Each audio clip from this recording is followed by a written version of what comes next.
महाभारत में अनुशासन पर्व में पितामह भीष्म कहते हैं कि यदि 12 साल तक लगातार एक कार्य किया जाए तो कार्य सिद्ध हो जाता है। गोकुल में एक अद्भुत भक्त हुए कृष्णदास जी, ये उन्होंने सुन लिया, उनके मन में भाव आया, वो गए माला बना करके ठाकुर जी के पास, बोले ठाकुर जी 12 साल तक लगातार माला पहनाने आऊंगा, 13वें साल की जब सुबह होगी तो आपको माला पहनने मेरी कुटिया में आना। अब कृष्णदास रोज माला बनाते, रोज ठाकुर जी के पास ले जाते, रोज ठाकुर जी को याद दिलाते कि आज इतने दिन हो गए। अब 12वें साल का आखिरी दिन था, ठाकुर जी को बोले ठाकुर जी कल आपकी बारी है, कल 13वें साल की पहली सुबह है, और यदि कल आप नहीं आए तो मैं कभी आपके पास नहीं आऊंगा। भोजन की तैयारी की, सारी रात लगे रहे, सुबह प्रातः काल इंतजार करने लगे कि ठाकुर जी अब आएंगे अब आएंगे। शाम हो गई, ठाकुर जी नहीं आए, आ गया गुस्सा, सारा 56 भोग उठाया, अपनी पोटली में बांधा और देख करके मंदिर की तरफ कोई नहीं है, कृष्ण विष्णु पत्थर की मूर्ति है, वो सुनता तो आ जाता, सुनता ही नहीं है, और बड़बड़ाते हुए जा रहे हैं। आगे से गैयों का एकदम झुंड आ रहा है लगातार। तो एक बालक आवाज दे रहा है, अरे बाबा सुनो, रुको, इतनी सारी गैया आ रही है, टक्कर लग जाएगी, धक्का लग जाएगा, गिर जाओगे, रुक जाओ थोड़ी देर। रुक गए कृष्णदास जी।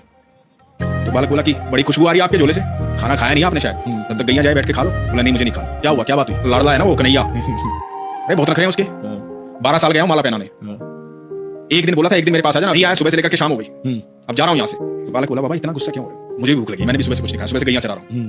तो बोला कि मुझे भी आप खिला दो। बोला खा लो। बोला आप देख नहीं रहे मेरे तो हाथ गोबर में सने हुए, मैं कैसे खा लूं? अपने हाथों से खिला दो। अब एक एक कोर खुद खा रहे हैं, एक एक कोर उस बालक को खिला रहे हैं। अब उस बालक को जब 2-3 कोर खिलाए ना तो बालक की आंखें लाल हो गई, आंखों में आंसू बह रहे। कृष्णदास ने देखा, कृष्णदास ने कहा कि तुम रो क्यों रहे हो? भूख लगी थी, खाना खिला तो रहा हूं, रो क्यों रहे हो? तो बालक बोला बाबा माला नहीं पहनाओगे आज। कृष्णदास बोले कौन है तू?